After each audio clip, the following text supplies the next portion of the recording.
Well, hey all you cool cats and kittens. Got a fun one today. It's heavier than it looks. I got this sweet sander here somebody dropped off. On the paperwork, under description of problem, there is nothing. So we have no idea what's wrong with it. Let's give it some juice and see what it does.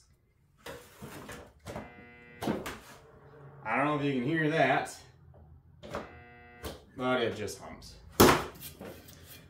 Let's see what we can figure out. Let's start with the simple stuff here. Might be a short video here, let's see.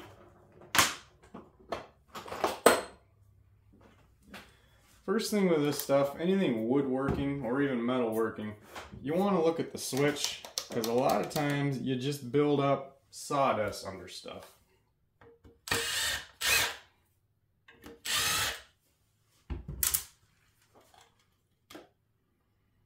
Well, that looks interesting. It's a bit melted right in here.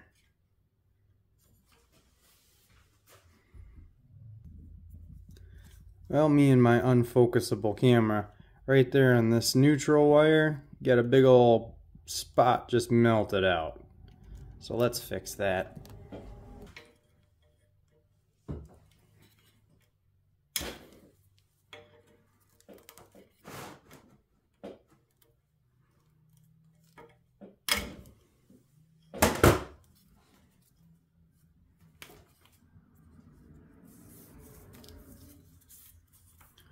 All I want to do is shove a little bit more wire in there to give me some more to work with.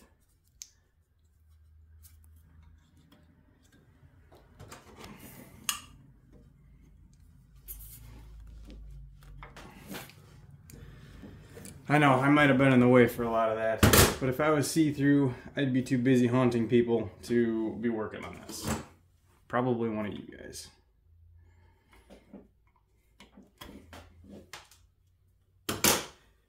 Okay, so there's the melted portion right there. Here's clean wire down in here. Let's just clean that off. These cutters have seen better days. Here's the other half of that we've cut out.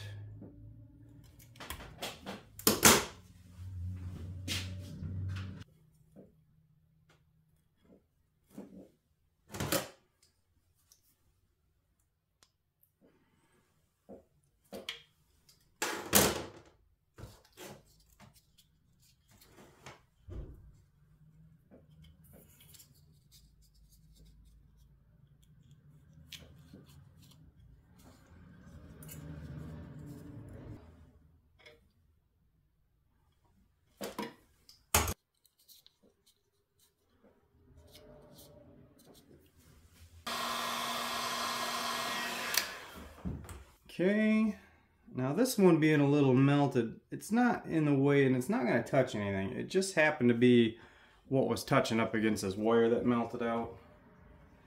Let's see if this doesn't solve our issue.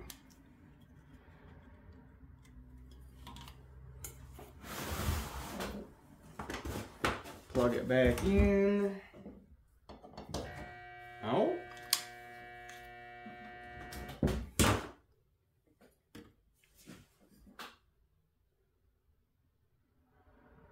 Well, that's odd.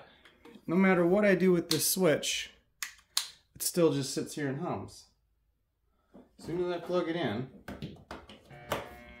on or off, just humming. Okay. Let's eliminate this switch.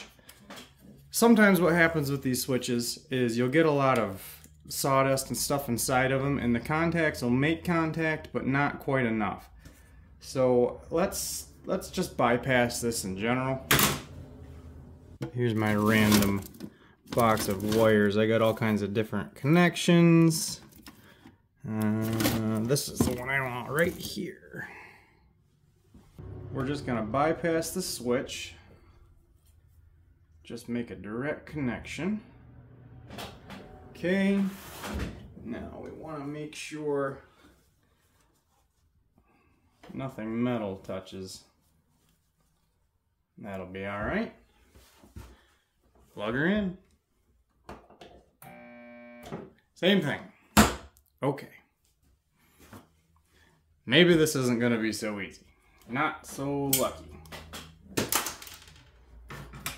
I'm going to just put this stuff back together.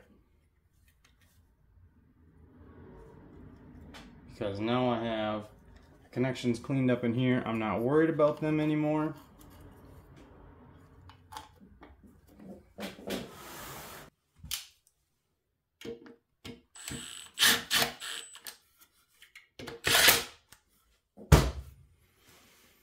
Alright,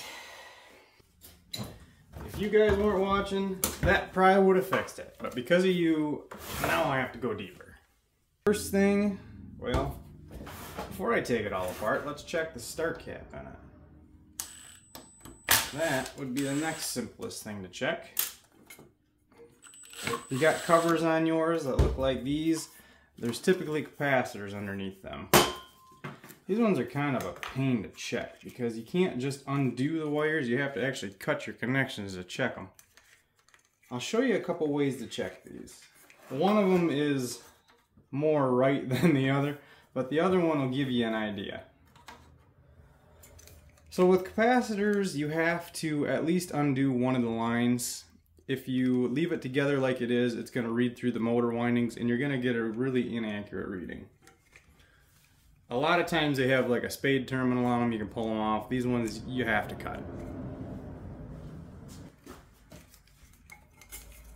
I'm gonna make my cut. I'm gonna leave these connections alone just because there's not a lot of wire here and I'd rather not mess with it if I don't need to. So I'm gonna cut a little further down. Okay.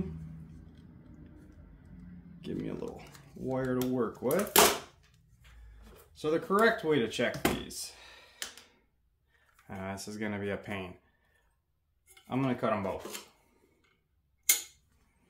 Then we're not going to make any mistakes.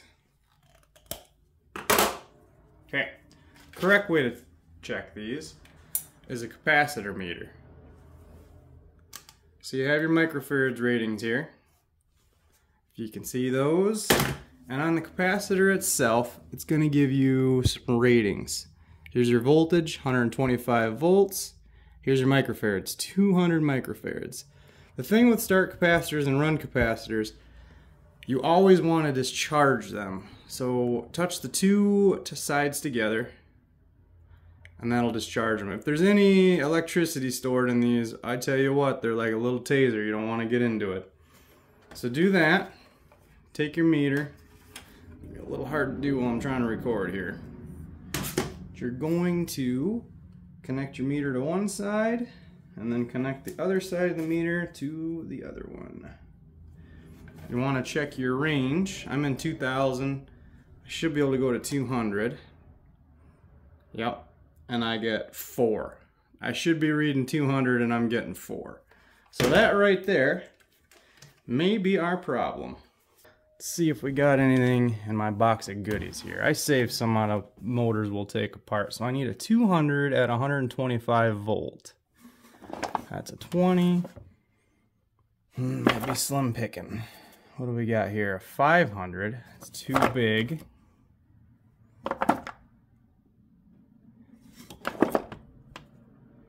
$16. It's way too small.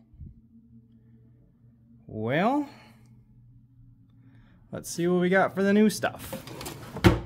Do a little shopping. So I need 120 volt with a 200. I can go 189 to 227, or I can go 200 to 240. This would be more correct. See how the new ones have the spades? That's the way it's supposed to be. I think I can clean all this up. Kind of thought I'd be putting that other cap back on it, but it did turn out to be bad. Figured I'd be testing it and sticking it back on. Let me show you real quick how to check these the other way too. Because a lot of you won't have, a lot of you aren't going to have the capacitance meter. A lot of you are just going to have a regular multimeter. Mine has a capacitor tester on it, so you would swap it over to cap.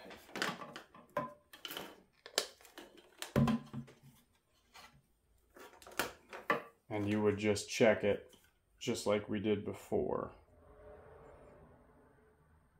This one takes a minute to register. Or it may just say nothing, because this is a bad cap. Let's check the good one. Here's the good one. So we should be reading 189 to 227. I don't need to discharge it because it's a brand new cap. Gotta hold it on there. It takes a minute to think. The other one's instant. So there we go, 235. Okay? Now, if you don't have a capacitance meter, you can do this test. It's not going to tell you entirely whether it's working where it should be, but it's going to tell you if it's alive or dead. If you put it on to ohm, you're going to put this onto your cap, and it's going to do this. It's going to shoot right up, go 9.8, but it's going to not do what I think it's supposed to do. Well, that's weird. Typically what'll happen, let me try a different one.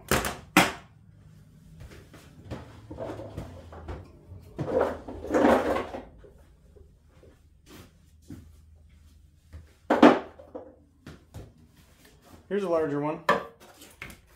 Discharge. So touch across the two metal pieces with something insulated in your hand. Discharged. Take a meter, put it across. Okay, you see that?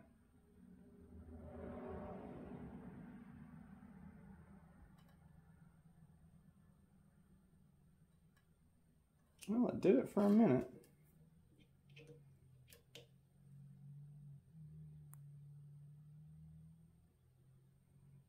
I wonder if it only happens with a certain size.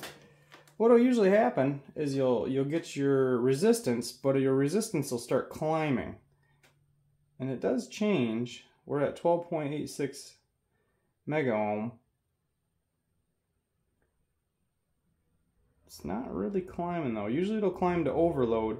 What's happening is this cap is charging up, and it'll charge all the way up to the point where this meter is no longer capable of putting anything into it anymore, and it's going to read as an open. But I'm not doing that now. Maybe a smaller cap?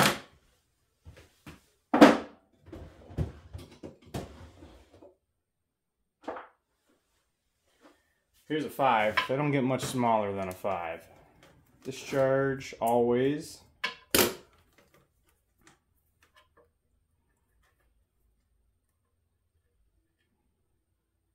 Yeah, there you go. It charged the cap up and then it went to overload. I suppose you're not going to be able to put enough into these big caps with a multimeter. Essentially, if you take your multimeter on there and you don't get any sort of reading at all off the bat, it's bad. And if it never... What size is it you're going to get? I'm not sure. Not a good test. You really need a capacitance tester. You really, really do. Around here, we couldn't run without ours. They're not real expensive. You can get them online, probably 20 bucks or less. If you're going to do a lot of this stuff, I would definitely get one. People bring them into us all the time to check. We do it for nothing. These are 90-degree flag terminals. So I put them on there.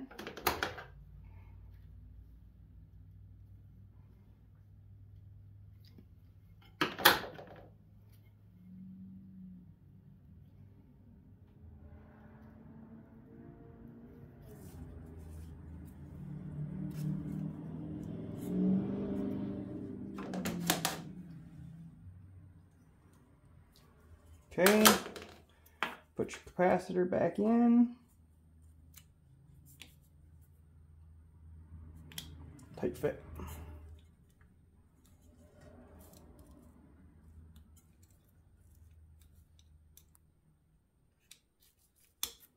So they'll be able to just sit in there just like that. Let's see what happens.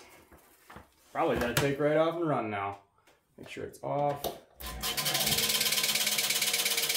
There she goes.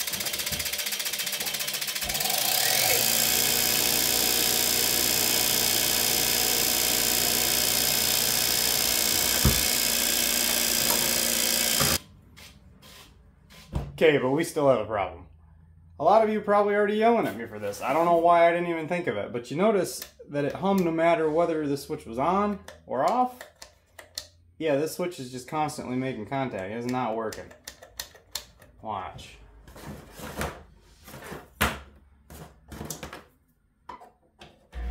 Running, still running. Now the sandpaper's not touching, but yeah, that's no good.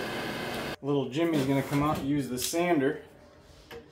He's gonna get his arm caught in something, go to turn it off, and she's just gonna keep on running. Little Jimmy is gonna be nothing left of him. Let's take the switch part, see what's going on there. Let's pop. See how this kind of clamps around this body here? If you pop these back, just kind of hold it vertical because there are some pieces on them. Pull the switch right off. So the little finger in there is there. The other side's unused. And in here, let's see what we got.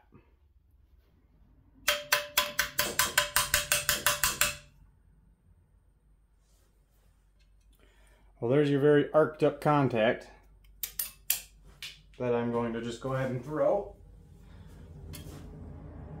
Let's clean that up. Almost seems like you got enough goo and shmoo in there that it just wasn't letting it flip back to the off position. Had a lot of stuff just built up underneath it. For the hard to reach internal, I just take a screwdriver and I just give it a gentle scraping.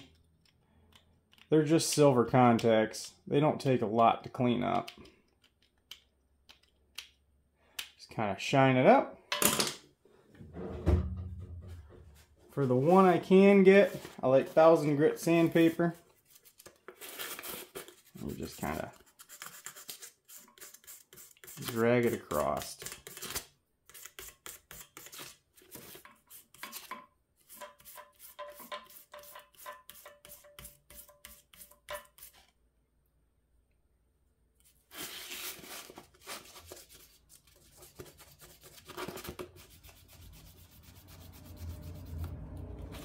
Nice and shiny. Carefully put it all back together.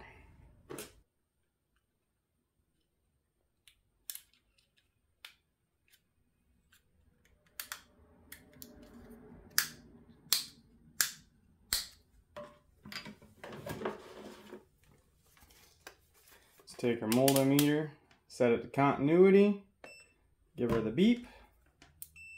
Okay. So right now, it is on. I should beep. Nice beep. And off. Should be no beep. If we have a beep, we still have a connection and this thing will constantly run. No beep. Should be good.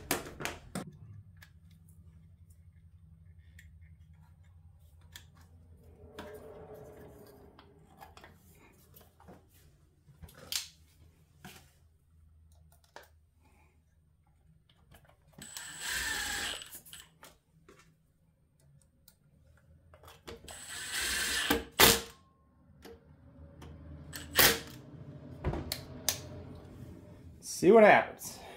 Plugging it in. Ooh, it didn't run. On.